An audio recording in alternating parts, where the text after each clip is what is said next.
he's trapped in the woods and he gets more and more beardy. You can Yes. shave it because why Grizzly not? Adams, yeah. And then we had beard hair as an object sitting around.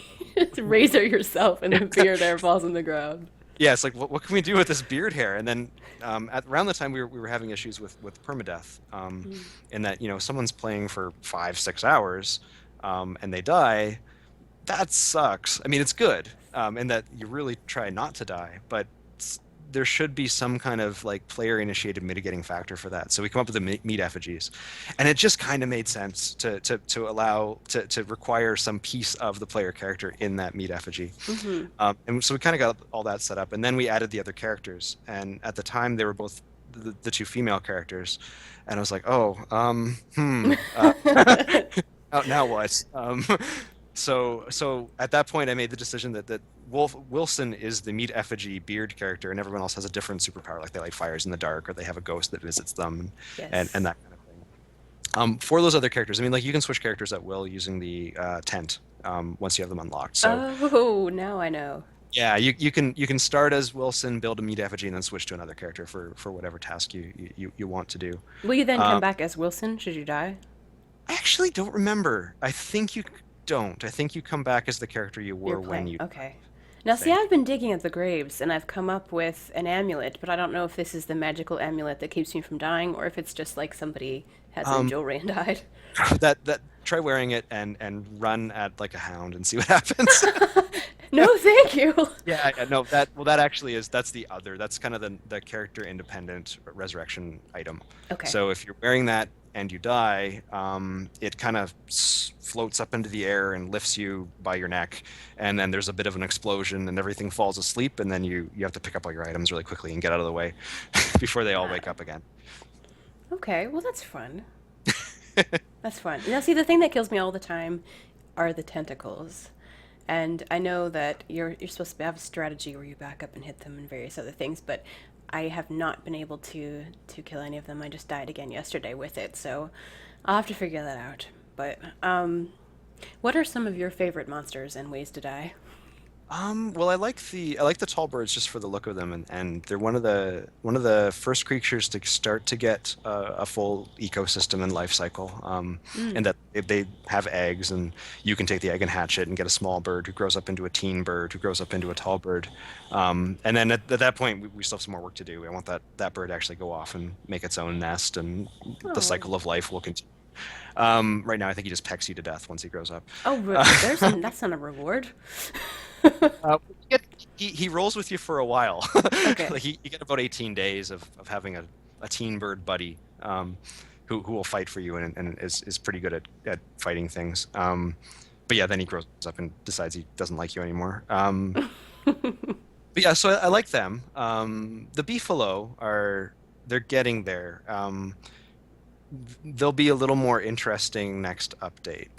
There's something coming for them that will make them a little more complete. They got a little more functionality last update with proper herding and their mating season thing and all that stuff. But yeah, I like the characters that we've managed to go over once or twice or three times, rather than just when we first put the characters in, they're usually just kind of like an idea of the character in a sketch, and we see how players react to them, and Hmm. which ones players like better, and how people expect characters to be. Like a lot of this game is that, what is intuitive should probably work, right? Because we don't have tutorials. Right. So the fact that you can cook meat, that's something that a lot of people wanted to do before we had that in there. It's like, oh, can I cook this? And it's like, oh, that's a good idea. You should be able to cook that. So in showing people kind of like the work in progress and the half completed stuff, we can gauge the reaction and see what, non-designers and non-people who stare at the thing all day would actually expect it to do. And then we can work towards making it act like that, which makes the game world seem a lot more rich. I see. I do find after a certain level, once you understand the mechanics of the game and basically what you have to do, you get to like a maintenance point where you can just kind of, it turns into a little bit of Farmville, where you can just kind of keep your little area going and such. How do you fight that feeling like as a player when you hit, the 30, 40 hours and you've explored most of the world and, you kind of just have your area that's functioning? Like what do you do at that point to keep people moving forward? Yeah, that's kind of our fundamental design puzzle at the Mm, moment is how to do that. And the way that we're planning to do it is well, two things. The first thing is that there's a way out of the world.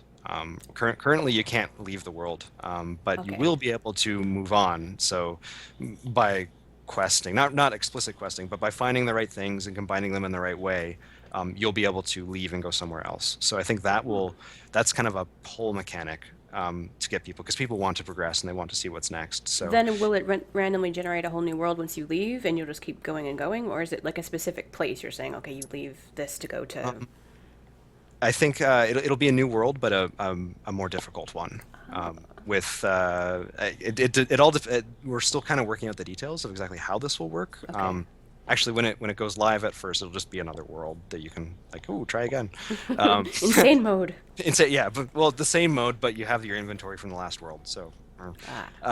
but once we have that in place, we're going to start to layer on more difficulty. Like maybe there's a world where it's usually dark. How do you react to that? So that's or maybe there's monsters that only exist past world 2, 3, 4, or biomes that are unique to later worlds. That kind of thing. So that's kind of the pull mechanic to like get people to want to leave and to explore is to put actual treasure out there and functionality that you can't have at your base. And then we also have kind of a push mechanic coming with winter. Oh, like Wi- weather or specifically seasons? Weather probably eventually post launch someday, Okay. but specifically before launch, winter. If you put the winter hat on in the game right now, you can see a little like kind of Easter egg preview of what it actually would look like. But the idea is that the strategies that you have built and you rely upon in the summer will no longer work in winter. So like if you're sitting there kind of happily farming along, well, Yes. yeah, I hope you canned your food or something before that happens. Okay. Go out and hunt beefalo now or some winter creature or something like that. So yeah, like I think that right now you can reach a steady state, but largely that's because the world is in a steady state.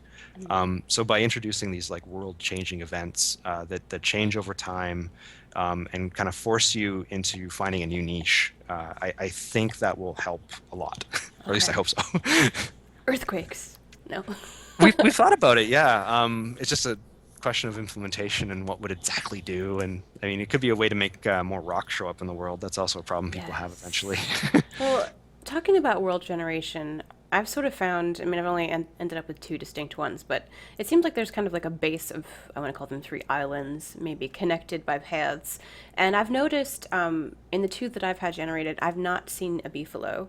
Is there just the random generation? Does it include every aspect of all the things Um, included, or is it just going to pick and randomly choose things that may or may not be there? right now, it's supposed to have everything in it. There's a couple of. Okay. Are you using the test generation or the classic One generation? classic and one test. Okay, yeah, and the test one that's live right now has some bugs in it, and why it's test, I guess. Okay. Sometimes certain things don't show up kind of by accident. We're actually fixing that this update, hopefully. Hmm. Um, right now, we're kind of just at the edge of having enough content to not put all the content in every world. Okay. So like you need enough stuff for the world to be interesting. We've always up until this point we've kind of been like, oh, we almost have enough stuff. We need a couple more things to make the world interesting, but we actually have quite a lot of stuff now. Mm, And yes. in the at least 8 months more development that will be adding more stuff. There'll be a lot of stuff by the very end. So yeah, we'd probably even just for technical reasons that we can't load all the textures at once, we would limit in interesting ways what you would see in each world.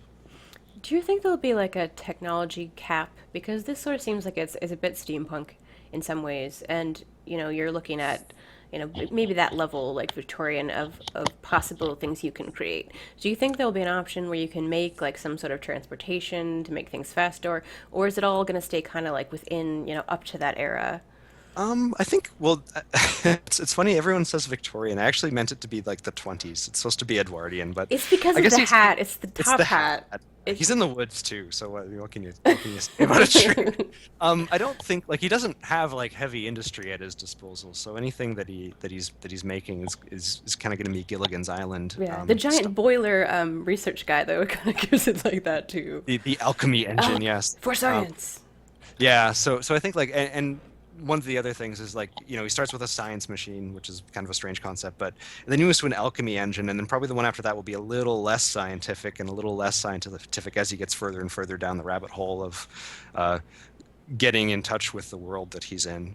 So I don't think there would be anything high tech. Okay. You might see stuff like World War One era type stuff, but it'll probably have a little bit of an increasingly magical edge as the game progresses.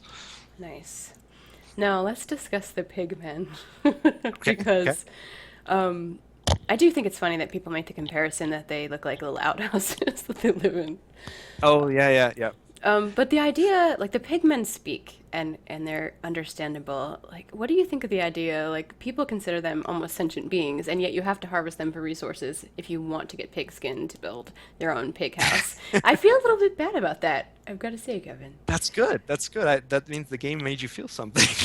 Yeah, you can read very deeply into this game if you choose to, I think. And that's one of the areas where it's like, okay, well, survival, do you want Where to is my personal line of comfort? Yeah. will Like I kill for bacon? exactly, Yes, I exactly. will. Well, see, the funny thing is I'm actually a vegetarian, and so this whole focus upon meat is mostly making fun of everything. But yeah, look, I think it's interesting to make the player do things that they're not totally comfortable with. Because you play like Grand Theft Auto or something, you're mowing down pedestrians Yeah, left and right, yeah. and blowing stuff up for no particular reason, and you don't care. It's a game. It's Hmm. very gamey. But if you can actually have a game, because in the end it's a game. It doesn't matter what you do in it, right? Like there's no morality in Don't Starve really. Although you say But at the end there might be. well, Would you the get like game an will. angel reward if you don't kill the Yeah. pigs? Well, it wouldn't be. It'd be more a pig reward. You get to like live with the pigmen now permanently or something.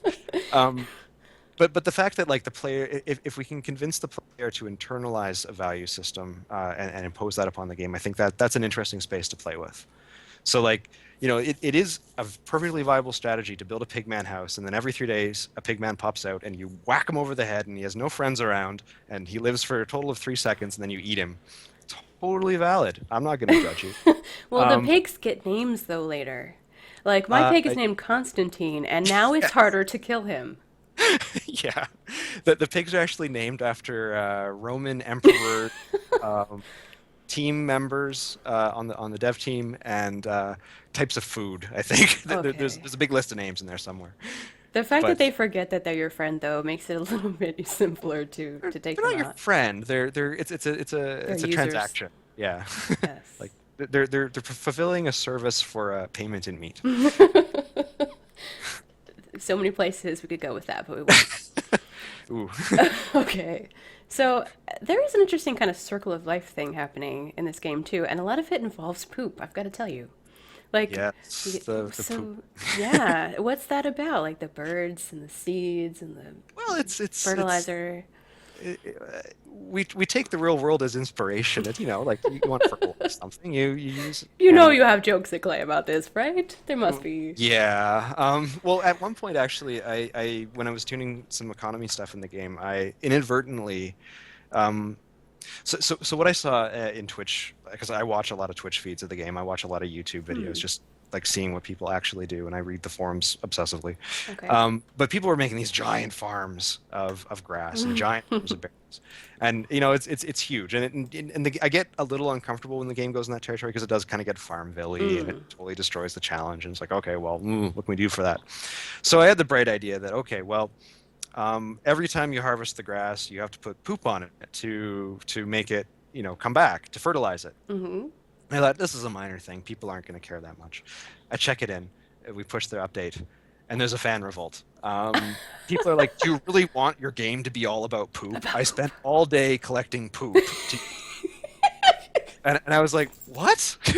How much grass are you using?" And it turned out like there was an underlying problem in that.